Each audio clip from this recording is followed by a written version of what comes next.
Assalamualaikum warahmatullahi wabarakatuh. Nama saya Fatimah Zahra dari D3 Keperawatan. Di sini saya akan menjelaskan sedikit tentang nilai dan norma konstitusional UUD NRI 1945 dan konstitusionalitas ketentuan perundang-undangan di bawah UUD. Dalam hidup bernegara, Anda dapat menemukan beberapa aturan yang mengatur bagaimana pemerintahan dijalankan. Misalnya, siapa yang menjalankan kekuasaan pemerintahan dan bagaimana kekuasaan tersebut diperoleh. Anda juga dapat menemukan adanya beberapa aturan yang sama sekali tidak berhubungan dengan cara-cara pemerintah dijalankan. Misalnya, bagaimana aturan pengendaraan kendaraan bermotor di jalan raya dan bagaimana cara mencari keadilan jika hak dilanggar orang lain. Pada saat Anda menemukan aturan atau hukum yang berisi ketentuan akan mengatur bagaimana pemerintah dijalankan. Artinya, Anda telah menemukan bagaimana bagian atau isi dari konstitusi. A. Menelusuri konsep dan urgensi konstitusi dalam kehidupan berbangsa negara. Istilah konstitusi dikenal dalam sejumlah bahasa. Misalnya dalam bahasa Prancis dikenal dengan istilah constituere, dalam bahasa Latin atau Italia digunakan sebagai constitutio, dan dalam bahasa Inggris digunakan istilah constitution. Dalam bahasa Belanda digunakan istilah konstitusi. Dalam bahasa Jerman dikenal dengan istilah Verfassung, sedangkan dalam bahasa Arab digunakan istilah Masyurutiyah atau Rianto 2009. Konstitusioner bahasa Perancis berarti membentuk pembentukan. Yang dimaksud dengan membentuk di sini adalah membentuk suatu negara. Konstitusi mengandung permulaan dari segala peraturan mengenai suatu negara, atau dengan cara lain, bahwa konstitusi mengandung permulaan dari segala peraturan mengenai negara.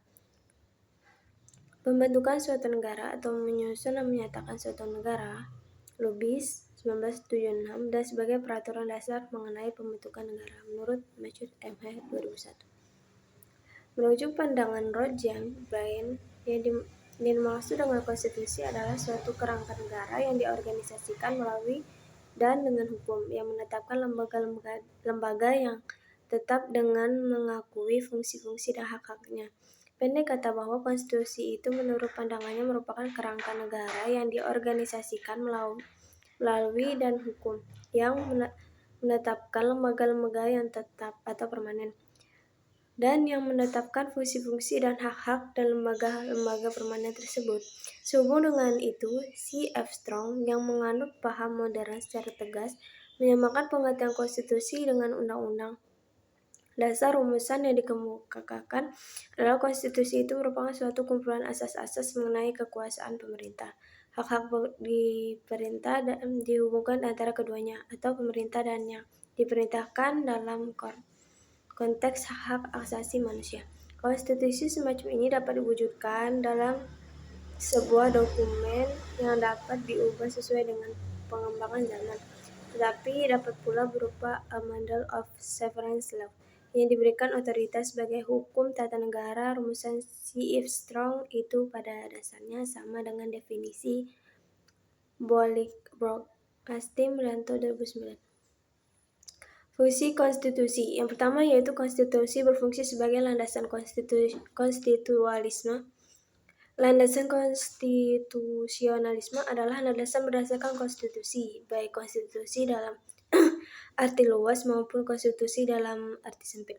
Konstitusi dalam arti luas meliputi undang-undang dasar, undang-undang organik, peraturan perundang-undangan lain, dan konvensi. Konstitusi dalam arti sempit berupa undang-undang dasar, Astim, Rianto 2009. Yang kedua yaitu konstitusi berfungsi untuk membatasi kekuasaan pemerintah sedemikian rupa sehingga penyelenggaraan kekuasaan tidak bersifat sewenang-wenangan. Dengan demikian diharapkan hak-hak warga negara akan lebih terlindung. Gagasan ini dinamakan konstitusionalisme, yang oleh Gideon Freud dijelaskan sebagai gagasan bahwa pemerintah merupakan suatu kumpulan kegiatan yang mendapatkan tugas untuk memerintah, Taleb dan Hebdo 1990. Yang ketiga yaitu konstitusi berfungsi A. Membatasi atau mengendalikan kekuasaan penguasa agar dalam menjalankan kekuasaannya tidak sewenang-wenang terhadap rakyatnya. Yang B. Memberi suatu rangka dasar hukum bagi perubahan masyarakat yang dicita-citakannya. Tahap berikutnya C. Dijadikan landasan penyelenggaraan negara menurut suatu rangka dasar hukum bagi perubahan masyarakat yang dicita-citakan terhadap berikutnya. C. Dijadikan landasan penyelenggaraan negara menurut suatu sistem ketenagaraan tertentu yang dijunjung tinggi oleh semua warga negara. D. Menjamin hak-hak asasi warga negara. Yang B yaitu mengenali sumber histori, sosiologis, dan politik tentang konstitusi dalam kehidupan berbangsa negara Indonesia. Thomas Hobbes pada tahun 1988-1879 dalam bukunya Laveyan mengajukan suatu argumentasi tentang kewajiban politik yang disebut kontrak sosial yang mengimplikasikan pengalihan kedaulatan kepada primus inter pares yang kemudian berkuasa secara mutlak atau absolut. Negara dalam pandangan Hobbes cenderung seperti monster Leviathan. Pemikiran Hobbes tak lepas dari pengaruh kondisi zamannya sehingga ia cenderung membela monarki absolut atau kerajaan mutlak, dengan konsep Driftreich yang menyatakan bahwa penguasa di bumi merupakan pilihan Tuhan sehingga ia memiliki otoritas tak tertandingi. Misalnya, Louis berhasil menerapkan absolutisme dan negara terpusat. Magna Carta di Inggris, Bill of Rights, dan Declaration of Independence dalam sejarah Amerika Serikat, dan Declaration des Droits de l'Homme et du Citoyen di Paris. Dalam arti sempit, konstitusi merupakan suatu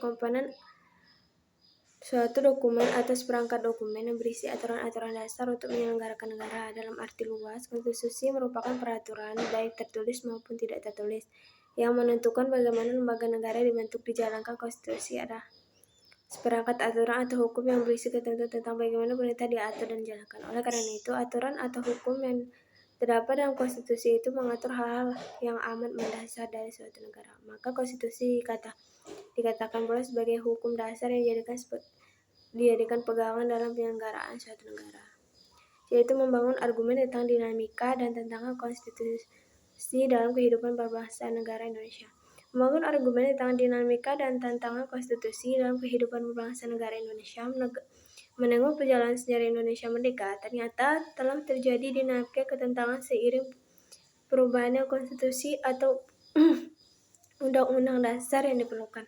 Setelah ditetapkan 1 hari setelah proklamasi kemerdekaan, UUN RI 1945 mulai berlaku sebagai hukum dasar yang mengatur kehidupan ketatanegaraan Indonesia sebagai segala keterbatasannya.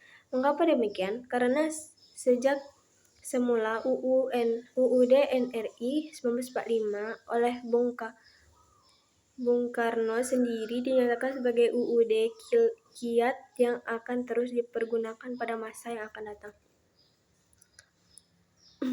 Ini mereka mengemukakannya. Pada pertengahan 1997, negara kita dilanda krisis ekonomi dan moneter yang sangat hebat. Krisis ekonomi dan moneter yang melanda Indonesia ketika itu merupakan suatu tantangan yang sangat berat. Akibat dari krisis tersebut adalah harga-harga melambung tinggi, sedangkan daya beli masyarakat turun-menurun, sehingga itu nilai tukar rupiah terhadap mata uang asing, terutama dolar Amerika, semakin merosot. Pada awal era reformasi pertengahan 1998 muncul berbagai tuntutan reformasi di masyarakat. Tuntutan tersebut disampaikan oleh berbagai komponen bangsa, terutama oleh mahasiswa dan pemuda. Beberapa tuntutan reformasi itu adalah yang A yaitu mengamandemen UUD NRI 1945, yang B menghapuskan Dekrim Dewi Fungsi Angkatan Bersenjata Republik Indonesia, C menegakkan supremasi hukum, penghormatan hak asasi manusia atau HAM, serta pemberantasan korupsi, kolusi, dan nepotisme KKN, dan melakukan desentralisasi dan hubungan yang adil antara pusat dan antara pusat dan daerah. E. Mewujudkan kebebasan pers. F. Mewujudkan kehidupan demokrasi. Yang D yaitu mendeskripsikan esensi dan urgensi konstitusi dalam kehidupan berbangsa dan negara. Setelah melalui proses yang cukup panjang, akhirnya MPRI berhasil melakukan perubahan UU NRI 1945, perubahan UUD NRI 1945 yang pada mulanya merupakan tuntutan reformasi dalam perjalanan telah menjadi kebutuhan seluruh komponen bangsa. Jadi, tidak heran jika dalam proses perubahan UUD NRI 1945, seluruh komponen bangsa berpartisipasi secara aktif. UUD NRI 1945 sebagai konstitusi negara Indonesia memiliki kedudukan sebagai hukum tertinggi dan hukum dasar negara. Sebagai hukum tertinggi negara, UUD NRI 1945 menduduki posisi paling tinggi dalam jenjang norma hukum di Indonesia. Sebagai hukum dasar, UUD NRI 1945 merupakan sumber hukum bagi pemerintah. Peraturan perundang-undang di bawahnya perundangan di bawah UUD NRI. Isinya bersumber dan tidak boleh bertentangan dengannya. Misal, isi norma suatu pasal dalam perundang-undangan tidak boleh bertentangan dengan UUD NRI. Dengan demikian, UUD NRI 1945 sebagai konstitusi negara menjadi batu uji apakah isi peraturan di bawahnya bertentangan atau tidak. Undang-undang pada dasarnya adalah terlaksana daripada norma-norma yang terdapat dalam Undang-Undang Dasar.